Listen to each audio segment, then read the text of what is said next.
I'm innocent. Bringing an owl to an interrogation? That's a power move. Okay, it was me. I did it. Hiring America's largest injury law firm for your injury? That's also a power move. Morgan & Morgan, forthepeople.com.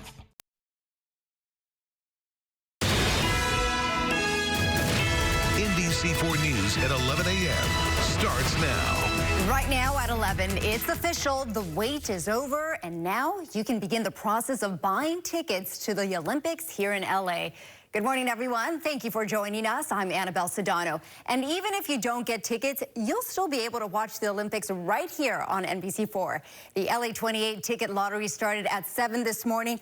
And since then, let me tell you, there's been a success for some, but struggles for others. NBC4's Brittany Hope is live at the Coliseum. She has the insider information on what you need to know to get signed up. All right, Brittany, give us a scoop, because I think all of us, including us here that work at NBC4, want to know how it works. Yes, this was the talk of our station morning meeting this morning. So I saw a comment on social media and someone said, I didn't know it was an Olympic sport for me to try to get tickets to the Olympics. You guys, I promise it does not have to be that way. I'm going to explain. But yeah, we've gotten a ton of calls, comments, emails from viewers saying, like, I'm stuck in the waiting room. I got kicked out of the waiting room. What's going on? Yes, LA 28 tells me getting an overwhelming demand from around the world for people who want to register. So because of that, they went on X and they essentially put out this post just to let people know. They said it's not a mistake if you're being redirected to another queue. Your place in line will be maintained and you will be able to register shortly. So here's a success story. Mine. This is my screenshot when I got it. I was kicked out once. I finally got through. This was my confirmation page once I finished the registration, and it took me literally like 30 seconds. But you guys, do not be like me. Don't wait 90 minutes in this line to try to get registered for these tickets. I want to remind you, registration opens today, so obviously all the hype is here, but it's open until March 18th. And LA 28, they tell me, it doesn't matter if you register today, tomorrow, in February, on March 17th, just get registered before March 18th. It doesn't help you in the lottery if you register early. It is totally random. So wait till the hype dies down, wait a few days, and then log back on. Let's say, though, if you do get a time slot, if in a few months you find out, yes, you got selected, how much are tickets going to be? 30% of our tickets will be $100 and under, and 1 million of our tickets will be $28. So we really want these games to be accessible. We want to inspire a whole new generation of Olympic and Paralympic fans. $28 for the LA 28 games, 1 million tickets, and again, about a third of them under $100. They want to make sure that a lot of Angelinos can come. So yes, it's a big morning, but don't wait if you're having issues. Just try again tomorrow. Exactly. So the first thing you have to do, though, is register. And yes, it does feel like an Olympic sport, but it'll happen. And we have until March 18th. Yes, March 18th. March 18th. All right. And you've also been talking about an exclusive deal for LA locals. How does that work? This is so amazing. So obviously everyone around the world wants these tickets, right? But we get a huge advantage. So if you have a zip code, if you live in LA, Orange, Riverside, San Bernardino, or Ventura counties, when you register, you're going to see that they ask for your zip code. And that's because if you live in those 5 counties, you're going to get early access to an exclusive pre-sale. So if you are chosen to get a time slot, you're going to be able to buy your tickets between April 2nd and April 6th. Sales for the rest of the world opens on April 9th. So that is a massive advantage for us. All right, so that means that we could potentially get one of those $28 tickets or one of those $100 tickets. All right, this is good. This is good for us locals here. Brittany, thank you so much for that. Yes, we're standing strong. You guys. Yes, we are standing strong. And this is the top story on our NBC LA website. We've got everything you need to know about registration for the 2028 LA Olympic tickets draw. There's also a slideshow of the planned venues for the games. All right, guys, let's go outside with all of that excitement.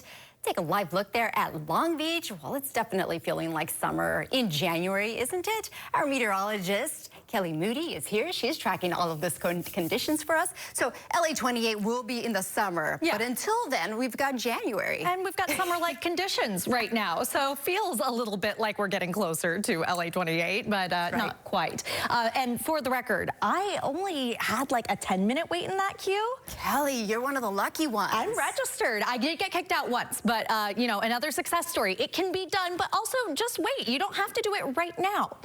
Your temperatures right now are going to be on the rise. Take a look at that. Van Nuys already at 81 degrees, Ontario at 81 degrees, Riverside 80 degrees, and these numbers are going to continue to warm up over the next couple of hours. It is pretty warm for January. How warm? Well, when you compare it to the upper 60s and 70s, which is right around where we typically are for this time of year for spots like Oxnard, Woodland Hills, Riverside, Hemet, we are definitely above normal by a good 10 to even 20 degrees for some spots. So we will continue to see these warm conditions. We'll also continue to see winds. Our Santa Ana winds have been driving in some of this warmer air for us. So we do have another wind advisory in effect until 2 p.m. for today, specifically for the San Gabriel Mountains, as well as for much of Ventura County that has continued to be quite gusty.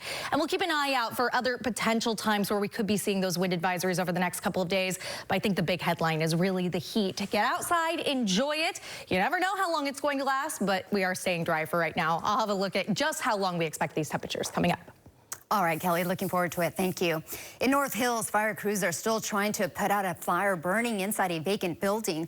The fire is still active after reigniting this morning. NBC4's Michelle Vias is there with an update on the progress. And Michelle, this has got to be affecting a lot of the people that live nearby there. Annabelle, good morning, everyone. Absolutely a lot going on at this hour, 15 hours later. So let me tell you what's happening. This is going to be an all-day operation, according to LAFD. The big machinery just arrived. We're talking about the dozer there on the flatbed. While they prepare for demolition, they're going to demolish the vacant church that was on fire yesterday. Crews are still tending to the smoldering. You see that in the back? At times, flames whip up once again. The battalion chief telling me they're going to let the building burn out, and then they're going to knock it down. But to do that requires the gas lines to be disconnected. So you have SoCal Gas out here working on that. You have the dozers on standby, and then you have the smoldering fire that continues. So this is quite still a precarious situation out here. The fire first broke out at around 7:30 last night. We're along Parthenia Street here in North Hills. 100 firefighters were called out. Right now, there are close to 12 on site. Dozens of people who live in the 4-story apartment building right next door had to evacuate at some point. The battalion chief tells me most of them have been able to return home, except for 4 apartments that were yellow tagged, meaning they were allowed to get their things. Then they were provided a space to stay with LA Housing. This is on the 15200 block of Parthenia. As we come back out live, it's blocked off right now. Again, this operation is going to continue all day as they work to demolish this vacant church. The battalion chief tells me it was taken over by the homeless here. And of course, the cause of the fire is still under investigation. There's still strong odors here in this neighborhood. And of course, there's a lot to contend with the fire and the tear down in North Hills. That's the latest. Michelle Vias, NBC4 News. Yes, we see a lot of those people just walking by. Michelle, thank you so much. Active scene there. All right, happening today, a judge is expected to rule on whether federal immigration officers can wear masks in California. Back in September, you may remember this, Governor Gavin Newsom signed a bill making California the first state to ban most law enforcement officers from wearing masks while on duty. The Trump administration sued, saying federal officers have been threatened, so they should be allowed to protect their identity. Our Quinton Nolan is in the courtroom. He'll have a live update on the judge's ruling throughout our newscast. Coming up next here at 11, fast-tracking your commute through the Sepulveda Pass. The plans to move traffic off one of the most congested freeways in the nation. If you think for a second that I am scared to put a bullet in your brain, you don't know me. From the big screen to being booked by the LAPD, the actor accused of attacking a rideshare driver in Hollywood. We're back with that. I heard just this loud in my face. That's when I realized I've been hit by a semi-truck. I had over 100 doctor's appointments, including surgery. I was nervous about dealing with the insurance companies, all the injuries that I was going to be dealing with, all the bills I might pay. And that's when I Googled and saw Jacobia Myers was #1 for injury lawyers.